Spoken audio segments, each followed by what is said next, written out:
I want to turn to our CBSN political panel right now, starting with our CBSN political contributor and Republican strategist Leslie Sanchez, who is in Los Angeles. We also have here on set Democratic strategist Liz Smith. But first to you, Leslie. You are a Republican strategist. Tell me what your thoughts are about what we've heard from Donald Trump. You know, the interesting part about it, and I was tweeting this, it's probably not a speech that went well on Twitter in terms of the cognoscenti, the Washington folks, the media folks who follow this all the time, and people are just tired of this election cycle and tired of the antics of Donald Trump. But what is fascinating about the speech is that the tone was right. The message was on point. And the contrast is what's interesting. He's basically painting the Democrats as being open borders, executive order amnesty, taking away low-wage and low-income jobs from working poor, middle-class families trying to move up, and abusing the social safety net, the generosity of Americans and taxpayers. It was a really interesting contrast with where he's trying to go. A lot of the policies he's talking about, Congress has been trying to get those passed and enforced for a very long time, so there's some semantics in that, but it was a very interesting speech. One thing that we didn't hear, Leslie, was him reiterate the notion of mass deportations. What he said was anyone who has entered the United States illegally is subject to deportation. That's a very different thing than what we've heard previously from Donald Trump. Right. He was also painting an area where he's talking about criminal aliens. He spent a lot of time basically creating a hierarchy where it was criminal aliens, people that were just recently new arrivals to the country, and those kind of measurements. So, because right now in the catch and release program and the way that ICE has to handle it is anybody who's here, they can say before 2013, they pretty much get released unless they have a criminal record or there's some other extenuating circumstance. He wants to end that as well. So it was really prioritizing who would be removed, and where enforcement would put its resources. And then he slowly started to talk about everyone else. And that's where I think the media and everybody has a responsibility to get into what exactly he's talking about. All right, Liz, you want to weigh in here? Yes. Wow. Well, I'm not even sure if Leslie and I were listening to the same speech. I mean, it almost seems like Donald Trump is living on another planet. The picture he painted of America was so dark, so dystopian, and so at odds with reality. I mean, I don't even know where to start here.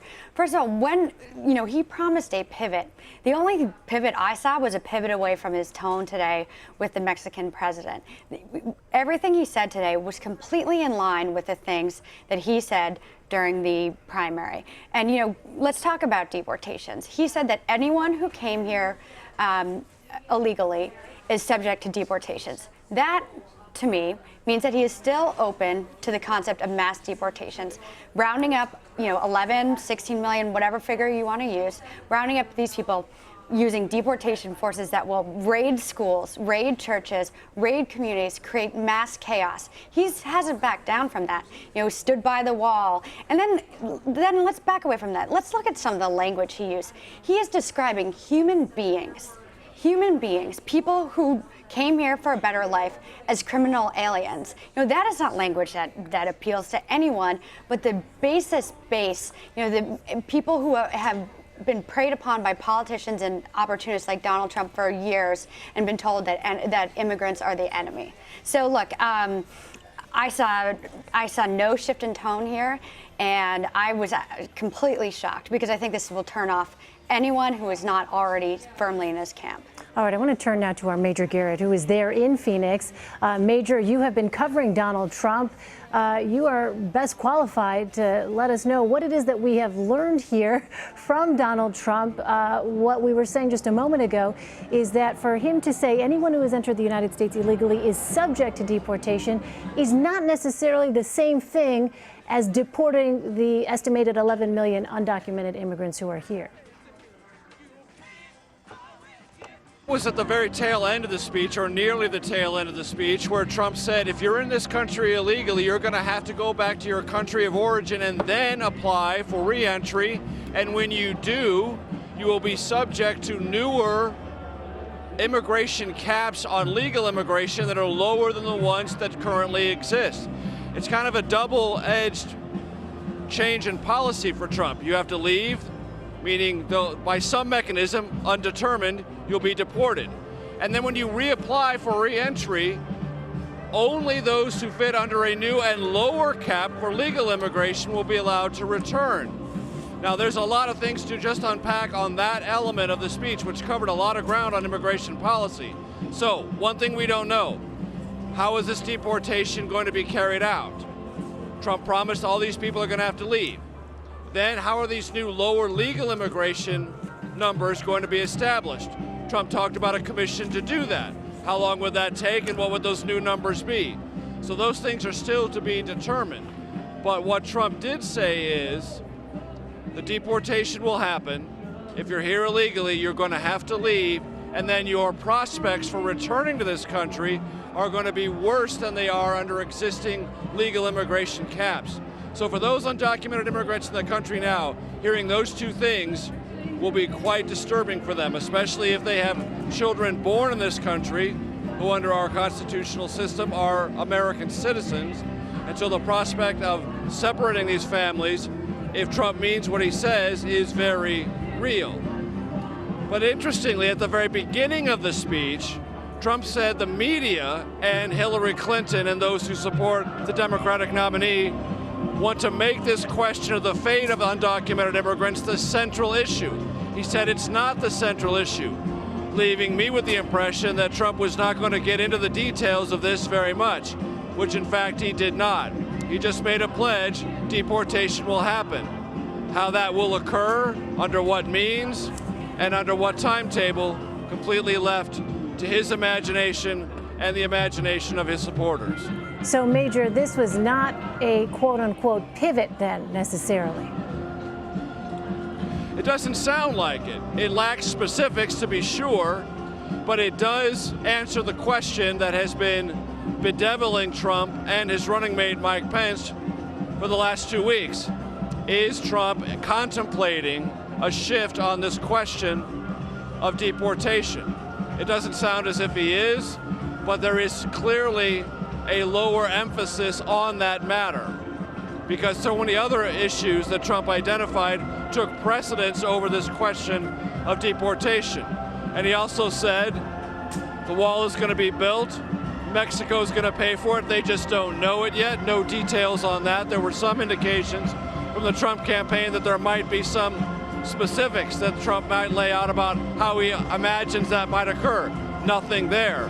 And then a good deal of emphasis on so-called criminal aliens and methods taken by the federal government to find them, move them out of the country very rapidly, and end the process right now of adjudicating criminal aliens, which sets either a procedural date for the process to move forward or a deportation date. And it's in that intervening period where some criminal aliens have escaped the system, gone on to commit more crimes, and Trump says he's going to end that rapidly.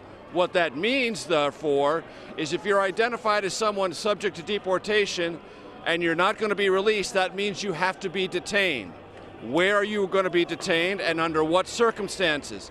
That is a huge issue, left utterly unaddressed by Trump, but one that contemplates either tent camps or tent cities or some kind of jailing system as yet not paid for and as yet not staffed that would have to keep all of these people identified for deportation in one place so they are not released and allowed to commit crimes again should they be so motivated. So that's another part of this that Trump made very big, strong, aggressive promises. We're going to end all this. We're going to find them. They're going to get out of here rapidly, as fast as it can possibly be achieved. But achieving that under our current system requires detention, maintenance of that detention system, and some adjudication, some process by which you're deported. How all that's going to be dealt with, we still don't know. So given, Liz, the lack of specifics, how do you think Hillary Clinton will respond and target her attacks based on what we've heard from Donald Trump? I mean, I think she'll continue to do the same thing that she's been doing throughout this campaign. And to Major's point about, how are you going to detain these people? You know what? We have a term for it, and we have an ugly part in our history that has to do with this, and it's called internment camps. And that is essentially what Donald Trump is proposing, even if he's not willing to call it by that name. And so what I think we'll see the Clinton campaign do is use this and use all of this rhetoric against Donald Trump and show that there is no softer, gentler Donald Trump. And the same guy who was using all that scary rhetoric during the GOP primary is the same guy who is running as a general election nominee for Republicans today. It may be a distinction for some without necessarily a difference, but internment camps we're talking about, these were actually U.S. citizens of Japanese descent. He's talking about illegal immigrants, people who, as he would say, have violated this country's rule of law.